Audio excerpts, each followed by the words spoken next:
In the original Reimagine report that you at the university did for the Minneapolis Foundation, you brought out a really significant point about implementation science.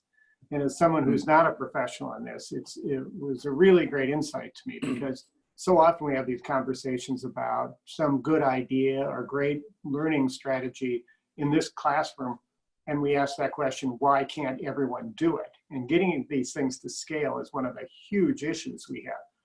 But the insight I got from the report that you wrote was that this isn't an art, there's a science to implementation, and that you at the university have been doing a lot about that. When you think about some of these things that we're going to be learning from this distance learning experiment, how do some of the principles of implementation science get applied to bringing a good idea that we found in this period of time to scale? Yeah, I think there's a lot for us to learn from implementation science.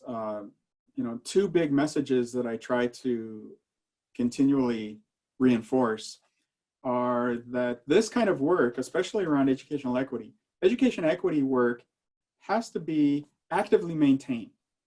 So it's really important, and this is one vehicle. We have a report, and we have evidence, and we have support, and that report now needs to move us forward.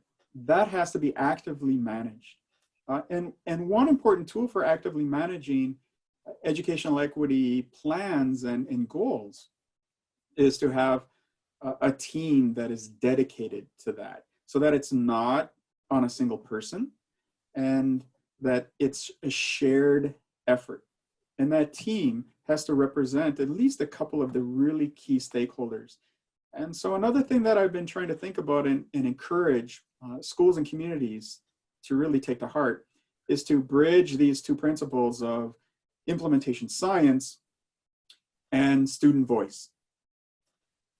Student voice is often viewed as simply listening to students, but that is not enough. Listening to students is just not sufficient. Schools that are serious about student voice acknowledge students as thought leaders and innovators.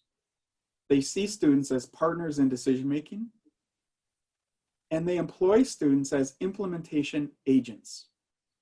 So these schools engage students in helping to solve persistent challenges, because students have all kinds of brainiac ideas, but also have students participate in the decision-making, and then have students implement initiatives in new ways of doing things.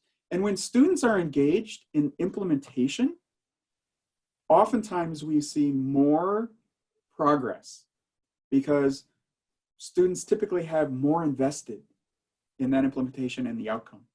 So here's a real way of securing some of the principles of implementation science and eliminating some of the barriers to implementation by enlisting the actual community where we're doing the implementing in the implementation process itself.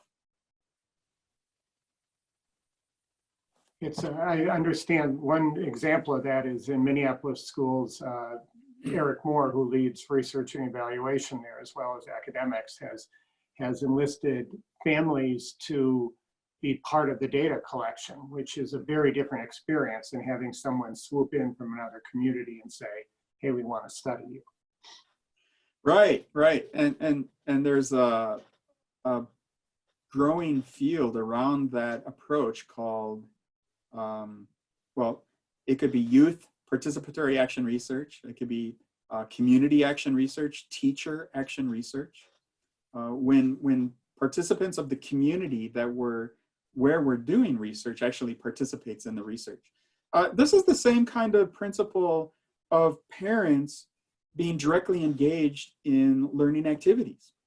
Parents as educators, where parents can bring their sort of parental, traditional community-based knowledge and ways of knowing and doing, and bridge disciplinary knowledge and ways of knowing and doing.